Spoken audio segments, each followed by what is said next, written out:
Nah, ini buku yang saya tulis. Jadi saya kalau nganggur itu nulis, udah menjadi 10 buku. Kemudian nomor 16. Jadilah magnet di antara besi-besi. Di antara besi kita magnetnya gitu.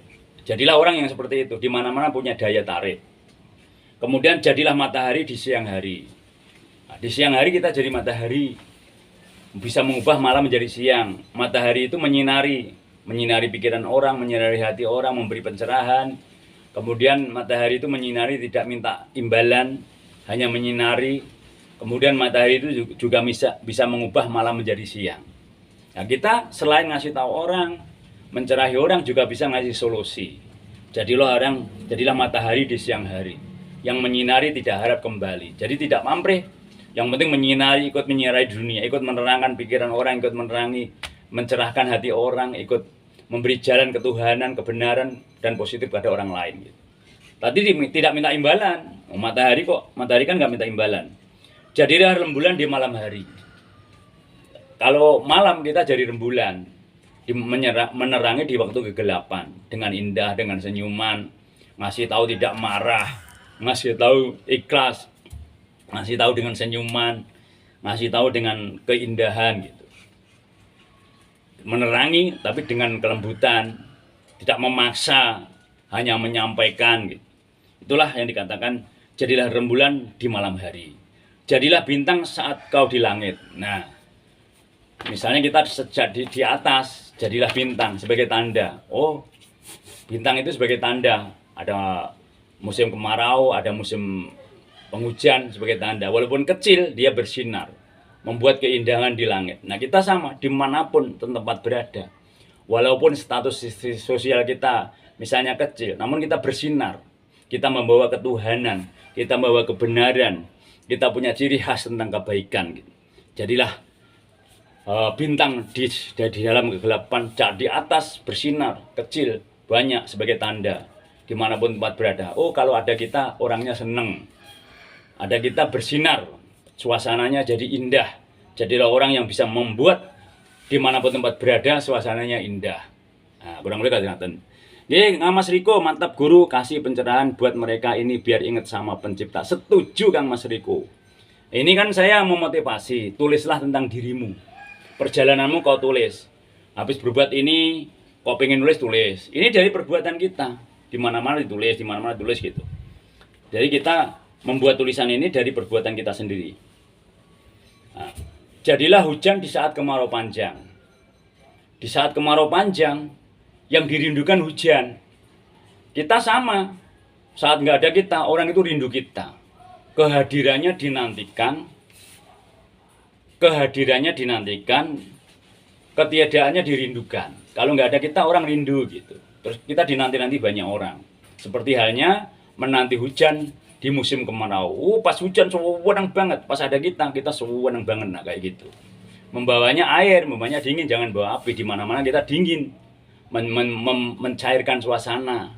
Di mana-mana kita membawa air, bawa apinya seperlunya untuk penghangat, untuk masak aja. Jangan sampai membakar gitu. Nomor 18. Bukalah pikiran sekelilingmu yang tertutup. Nah, akhirnya nyampe. Bukalah pikiran sekelilingmu yang tertutup. Jadi tugas kita itu membuka pikiran-pikiran di antara kita, sesama manusia, dibuka pikirannya agar terbuka. Banyak di antara kita yang pikiran masih tertutup, keduniaan masih banyak. Yang tertutup keserakahan masih banyak. Kewanitaan masih banyak, kesombongan masih banyak, kedudukan, kejabatan masih banyak. Bahkan yang ngeri, tertutup keagamaan. Agama itu penting, tapi jangan sampai nutup pikiran dan hati kita merasa paling benar, yang lain salah. Karena keagamaan itu jalan, wadah, kulit, sampai ketuhanan. Pikirannya sampai ketuhanan, jangan macet di keagamaan. Mentoknya ketuhanan. Pikiran seseorang merasakan Tuhan, pikiran seseorang ingat Tuhan, hatinya merasakan Tuhan, dan dirinya bersama Tuhan sampai ketuhanan. Jadilah nomor 18, bukalah pikiran sekelilingmu yang tertutup. Yang mau, yang sehati. Yang enggak, ya enggak masalah, bukan tugas kita. Kita ini hanya menyampaikan kebenaran dan ketuhanan atas izin Allah. Yang mau, yang sefrekuensi. Yang diketemukan di room ini adalah orang-orang yang sejodoh. Karena nurun ala nurin yahdillahu linuri ma yasha. Cahaya Allah menunjukkan cahayanya bagi yang dikehendaki. Nah, ini kalau di Arab namanya kitab. Namanya karena di Indonesia ya namanya buku. Buku tulisan kita.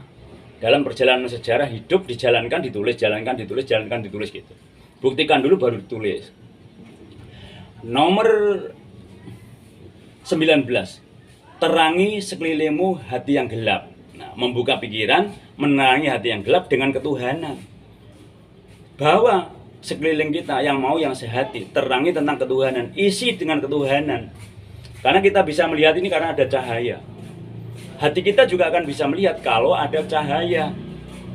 Jadi kita ini bisa melihat ini karena ada cahaya matahari atau cahaya lampu. Hati kita juga akan bisa melihat kalau ada cahaya ketuhanan, ada nur ilahi. Nomor 20. Saat kau cari makanan di jalan, enggak cepat ketemu. Nah, kita nyari makanan di jalan enggak cepat ketemu. Kemudian pas banget mampir sesuai selera. Kok cari makanan enggak pas-pas ya di jalan sambil nyopir atau naik sepeda di pinggir jalan. Kok pas belum cocok dengan hati. Ternyata pas kita mampir, di situ warung itu berdoa. Ya Allah, ada pelanggan yang datang, ya Allah. Pas kita mampir di situ. Tempatnya lega, tempatnya enak, makanannya enak. Ya Allah, terima kasih ternyata kau tunjukkan aku berjodoh dengan warung di pinggir jalan itu gitu. Ternyata dia berdoa, ya Allah ada pelanggan. Pas kita lewat, pas suruh mampir di situ, namanya ngepasin. Kita pengen nyari nasi, ada orang berdoa untuk dimampirin nasinya. Nah gitu. Nomor 20. Tuhan mengatur di setiap pertemuan, kadang kita tidak sadar. Nah, yang barusan saya omong. Setiap pertemuan ini maunya Tuhan.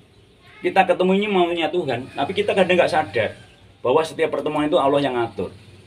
Makanya sering hadirlah di setiap pertemuan. Karena pertemuan itu awal dari segalanya. Awal dari segalanya pertemuan. Kita kenal itu karena pertemuan. Kita saling bisnis awal dari pertemuan. Kita bercinta dari awal pertemuan. Semua itu awal dari pertemuan. Makanya di setiap pertemuan itu sejatinya Allah yang ngatur. Di sini sama. Kita ketemu di media sosial itu karena Allah yang mengatur gitu.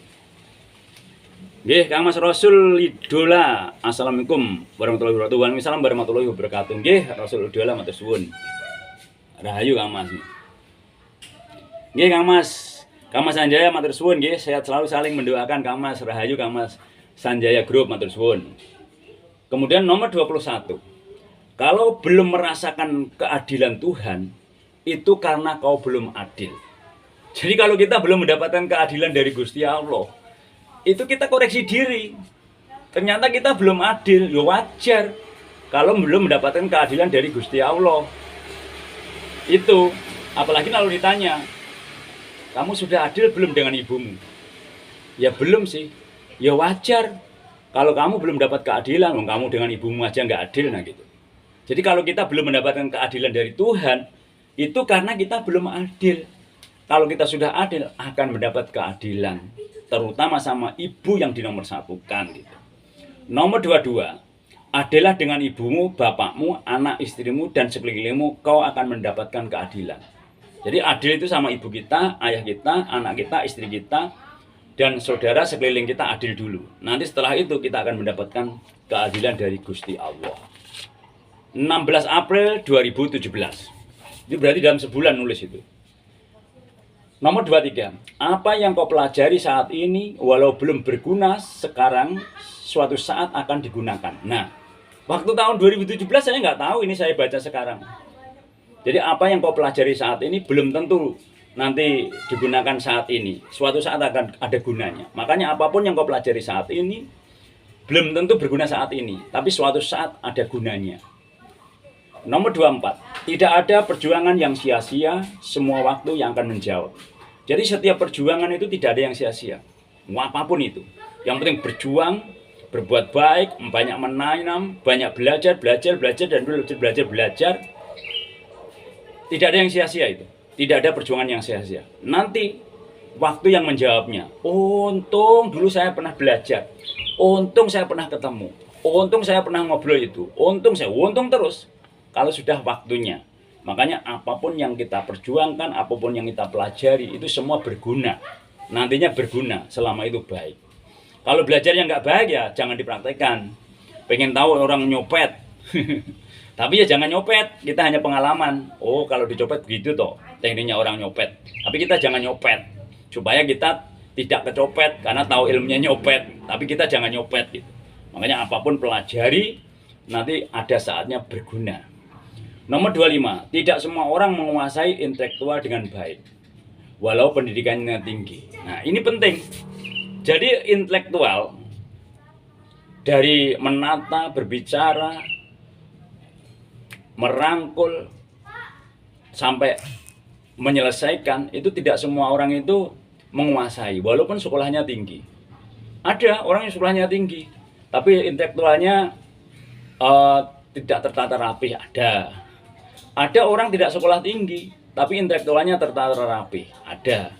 Nah, semua itu tergantung jam tayang, pengalaman, sering bergaul enggak, sering asuh enggak, sering sharing enggak, sering komunikasi di lapangan enggak, sering tampil di masyarakat enggak, itu pengaruh. Karena lingkungan itu mengaruh gitu. Makanya praktek itu guru yang utama. Karena jam tayang sering praktek, ia akan menguasai. Semua itu perlu proses dan waktu, perlu praktek. Tidak hanya katanya. Ia akan praktek lewat dirinya, baru nanti ia akan mengerti. Karena banyak orang sekolahnya tinggi-tinggi, tapi omongannya nggak menjaga etika sopan santun. Itu kategorinya tidak menjaga intelektual dengan baik. Kemudian nomor 26, antara intelektual, spiritual, kecerdasan emosional, sosial harus dikuasai, dipraktekkan ke dalam diri. Jadi orang itu kalau menguasai intelektual, adanya di pikiran kita dari intelektual dulu, kemudian setelah itu menguasai spiritual, adanya di hati. Orang yang menata intelektualnya dan spiritualnya yang ada di hati, intelektual di pikiran, spiritual di hati, itu nanti akan tertata kecerdasan emosionalnya. Setelah dikeluarkan, disosialisasikan ke yang lain, kembalinya akan jadi finansial. Jadi menata intelektual disertai dengan kecerdasan emosional, spiritual, disertai dengan spiritual akan menjadi kecerdasan emosional. Banyak orang-orang hebat, namun nggak belajar spiritual. Omongannya itu nyakitin orang. Bahkan ngatain orang tidak mendengar pun hatinya tak terasa apa-apa. Banyak. Makanya kita jangan. Waktu kita ngomong sama dengan hati. Omongannya dengan hati sama. Perbuatannya dengan omongan sama. Penglihatan sama dengan hati, pikiran sama dengan hati, telinga sama dengan hati, tangan kita sama dengan hati. Maksudnya gimana? Hati kita pengen memberi, ya kita lakukan, tangan kita yang beri. Hati kita pengen ngomong yang baik-baik, ya ngomong yang baik-baik. Hati kita pengen mikir yang baik-baik, ya mikir yang baik-baik. Itu tandanya dari hati itu yang baik-baik. Karena hati kita tidak bisa dibohongi. Semua yang baik-baik itu datangnya dari hati, selaras dengan akal sehat kita. Nah, setelah menata intelektual dengan spiritual baik akan menjadi kecerdasan emosional. Disosialisasikan, disosial ke masyarakat, ke yang lain, nanti kembalinya finansial. Itu silahkan buktikan ke dalam diri masing-masing. Nomor 27, bila pandai bicara tidak disertai dengan perbuatan, ia tidak akan punya karisma. Jadi orang pandai bicara tapi tidak disertai dengan perbuatannya, orang itu tidak akan punya karisma. Malah banyak diledek orang, banyak dicemooh orang. Karena apa? Omongannya tidak mencerminkan dirinya, perbuatannya nggak baik. Namun omongannya bagus, perbuatannya bagus, baru ia ada karismanya. Nggih, Kang Mas Asep Abdurrahman, Assalamualaikum, Sampurasun, salam rahayu sedulur. Nggih, atas ketulusan panjenengan mohon doanya buat kami Asep Abdurrahman 78, salam hangat, alhamdulillah. Nggih, dari kami blok stasiun KA Tanjung Rasa. Nggih, Kang Mas Asep Abdurrahman rahayu, salam santun saya. Adik panjenengan sehat selalu, berkah selalu. Allah bersama kita. Nggih, alhamdulillah berkah nggih. Kang Mas Asep Abdurrahman 78 matur suwun. Waalaikumsalam warahmatullahi wabarakatuh. Rahayu. Nggih, nomor 27. Nomor 28. Walau bicara apa adanya, bila hatinya bersih dan pikirannya jernih, akan masuk di hati. Jadi tidak perlu meyakinkan seseorang. Kalau saya apa adanya, saya belajar juga, saya masih belajar juga, tapi saya tidak perlu memoles omongan saya. Saya tidak perlu mengolah kata saya yang saya manis-manisin. Apa adanya aja. Kalau memang dari hati, orang menerimanya dari hati. Orang kok ngomong dari hati, kemudian orang yang mendengar masuk ke hati. Makanya dari hati ke hati. Nah, gitu saudaraku. Yeah.